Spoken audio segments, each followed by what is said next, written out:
Hello everyone, it's Michelle here. Welcome to another video. Hope you're doing well. Beautiful day. Not too hot. Just nice and pleasant with a little breeze. So if you clicked on this video and you've been following the Summer Wells case, then I'm pretty sure you will have watched Chris McDonough's discussion about Donald Wells on the interview room. I am going to talk about what Chris McDonough said. But first of all, I want to talk about what Donald has done and Donald has said over the last few hours on Facebook. Tilly's back on her line for a while so that she doesn't cause trouble.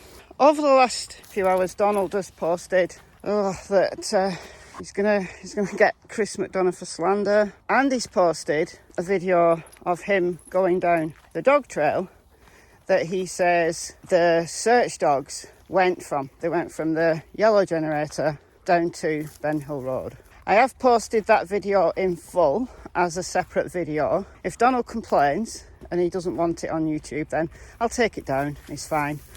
But I think it's really useful, really useful that he did this. I suspect that no opinion is more divisive than ever. I don't know what to think personally. I really don't. I want to try to remain as impartial as possible. A few days ago, I posted a video about the Watts case, and within that, I talked a little bit about scientific inquiry. And when I'm investigating a case, I use the essence, the basis of scientific inquiry. That if you've got data, if you've got questions, and you can find evidence around that question, you can put together a hypothesis about what you think happened or will happen. And then in science, obviously, you can test that hypothesis with an experiment. Now, we're not doing experiments here, but what we are doing is asking questions of the data. So we're able to form hypotheses or theories about what we think happened. But when you do that in science, it's incredibly important that you're able to test and assess not just the evidence that supports your chosen hypothesis, to prove yourself right, but you've also got to consider all of the other alternatives. You've got to be able to, attempt to disprove your hypothesis as well as prove it. Otherwise, you're not. All you're doing is finding support for your opinion and possibly ignoring a whole lot of other information. That's how I come at everything I do on this channel. I have my own opinions, I state my own opinions, but when I'm looking at the facts of a case, then I try to do it in an impartial manner and present the facts from all sides. That's why I've got videos on the abduction theory, which is my favoured theory, but I've also talked about the possibility of an accident, and that is well possible. Everything is on the table for me. Everything. All evidence should be explored from however many angles it takes to fully exhaust that data investigation. Do you get what I mean by that? So, from Donald's point of view, if he truly believes that someone was abducted via that route, that is so possible. And I'll reiterate again what I've said in previous videos, that no, this is not a random abduction. This is not a child being snatched from a store like Adam Walsh was. There's another well-known case where a little baby, I think she was 2 years old, Tika Lewis, I think her name is, forgive me if I've got her name wrong, and she was abducted from a bowling alley, very busy bowling alley. So it's not one of those types of abductions, it's not.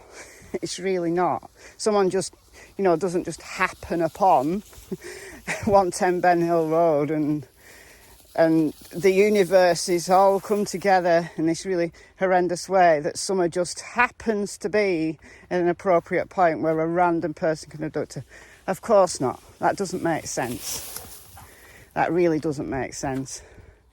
But what absolutely does make sense in my mind is someone known to the family, or who isn't known to the family but knows the property and has been stalking. The family has been stalking Summer.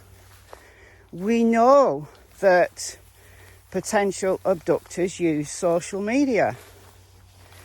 We know that Candice and Don have social media. If someone in the area is looking for kids to abduct, and it's completely risk-free for them because they don't have to leave the confines of their own home and go and, assess the lie of the land. Somebody could have been around that property for months, right, and get to know a little bit about the family's habits, watch Candice's social media, know exactly where she is. That is very, very, very possible, and this is something that people don't appreciate, how much abductors do use social media. So that is one clear possibility for me. Did it definitely happen that way? Of course not. It's just one idea, one explanation, right, that does fit what we know so far. It would explain, if someone has been hanging around for weeks or months even, why Summer might have gone with that person willingly, because she's seen them around. It explains why the dogs didn't bark, because they've seen this guy around. We know there are potential suspects, in air quotes, suspects.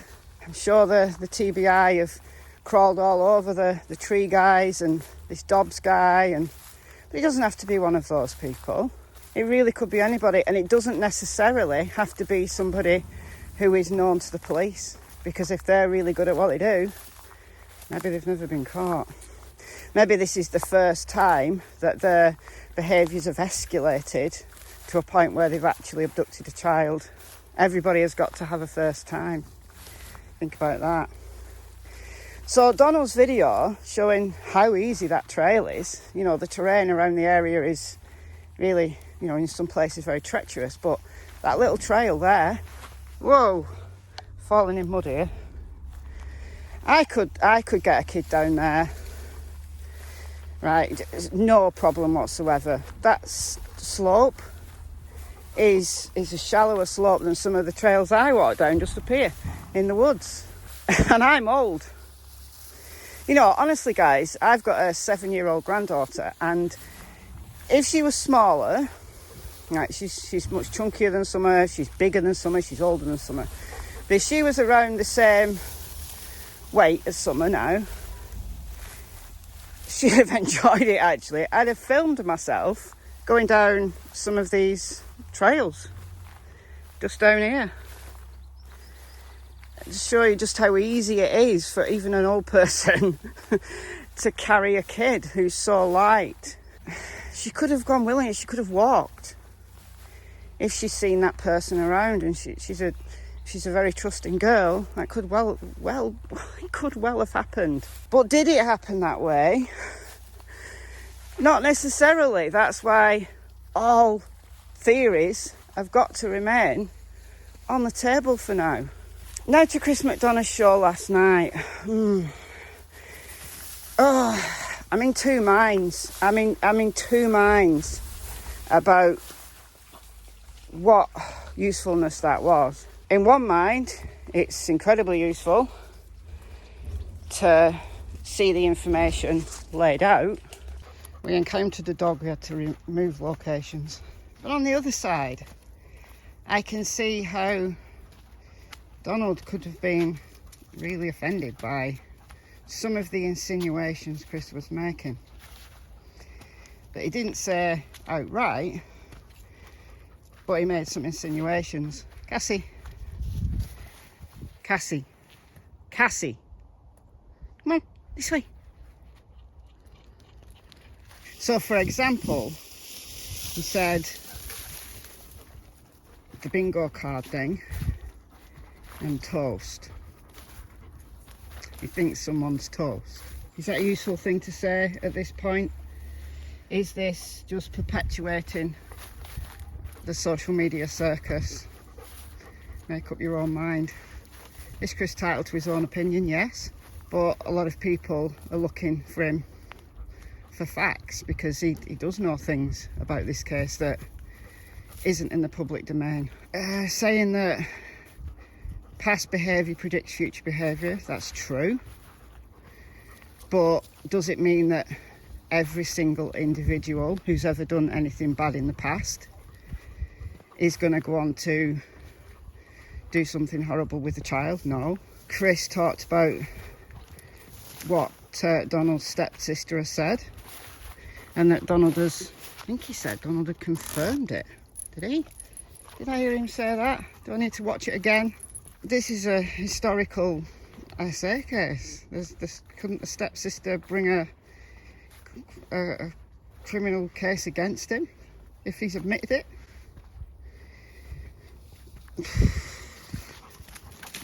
You know, the mind boggles. The mind absolutely boggles. Something I didn't like was when he said Donald's son had learnt the behaviour that he went to prison for. He'd learn it from somewhere. Maybe he did. But what's the insinuation there? What does it put in people's heads? Is that useful at this juncture? I don't think so. It's one of the things that made me feel uneasy. You might completely disagree. You might think all of this stuff needs to be spoken about candidly, and Chris is entitled to his own opinion. And that's fine. I guess that's true. He is, as I've just said. People are looking to him, rightly or wrongly, they're looking to him for facts about this case. But he hasn't out and out, by no stretch of the imagination, he hasn't out and out said Donald is involved. The situation with, the DV last October, that's a concern for me. That is a concern for me. Donald speaking on camera, saying that he's forgiven Candice and she's apologised. For what? Being assaulted?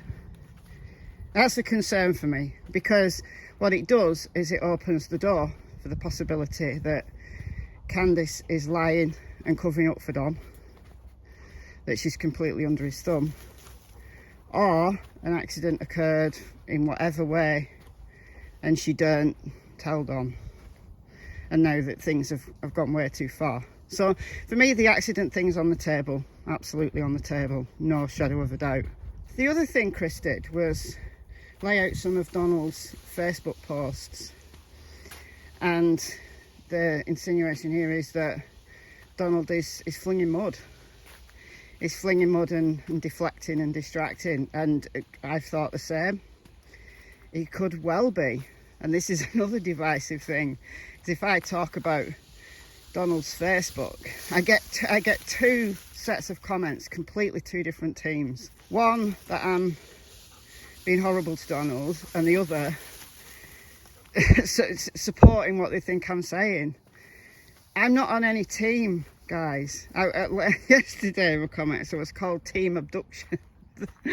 I'm not on any side. I'm impartial. I don't know the family. I've never spoken to anyone involved and I don't want to, because I want to remain 100% impartial. I don't want to be swayed by anyone else's opinion, or because I've spoken to a particular person, and because I've spoken to them personally, it absolutely makes sense. That's why I've not reached out to anybody in the family. I could have done, but I haven't, for that reason. But Chris laid out these Facebook posts, and you've got the trafficking one, trafficking statistics. Is that a deflection? Possibly. Or is it a real fear that Donald has? He laid out that she was abducted right from day one. Was that to deflect away from the truth? Possibly. Was it to state his fear and to try to get people to listen to what really could have happened. Is the search dog story true? Right, because we're going off the assumption that that search dog theory, that search dog story is true. I've not heard anybody other than Donald say that about the search dogs. And I made a video yesterday about search dogs. They don't lie, but sometimes they can be really inaccurate, because like with the Watts case, that, you know, where the scent of the person they're searching for is very strong, that dog has to try to discern what's the strongest scent, what's the most recent scent. Presumably the most recent scent is going to be the strongest. Not necessarily. You know, there's a lot of factors involved. There's environmental factors involved, air currents, things like that, weather. They all play a part. And Summer has been all over that property, so her scent is going to be really strong. Now, is that dog trail one that she went down regularly, like playing with her brothers? Possibly, possibly not. It doesn't look like the kind of trail that you could get, like you know, one of those vehicles that they were driving around. Looks a little bit too overgrown for that, but I'm not sure. I'm not sure. I mean, it looks like the kind of place I'd love to have gone and played when I was a kid. Those woods over there that I take you around some days, that was my playground as a child. We made dens, and there was more of it then. Some of it's been cut down, there was more of it. Could Summer have loved playing down those trails? Yes. So Donald is telling the truth when he says that the dogs went that way. But does it mean that Summer was definitely abducted that way? No. What are you doing? It absolutely does not. It absolutely 100% does not. And it could be another deflection of Donald's. It could be lying. Guys, everything, every single thing is on the table. I think possibly there are some things we can rule out. A random stranger abduction. I think that would, the odds of that would be next to none. Could we rule out murder by one of the family? No, we couldn't rule that out. I think it's highly unlikely. I think it's clear that Donald and Candice did love Summer. You know, this case has enthralled so many. You know, there's so many missing kids out there who don't get the attention that this little girl has had. And there's a lot of people following the case, making videos about the case, looking for answers. It's a shame that other kids don't get the same level of attention. Keeping Summer's name out there, you know, definitely has to be a good thing. But we've got to remember that, you know, there's a family involved here. Even if one of the family is the offender. Right, throw away the key if that's the case. But there are 3 little boys, there are other extended family who surely, you know, love Summer. I think we've got to keep it to the facts. More than ever, we've got to be responsible in what we report. I'm as confused as you. But one thing is absolutely for sure, I'm not on anybody's team. I'm really not. The case is wide open for me, wide open. So let me know what you think in the comments below.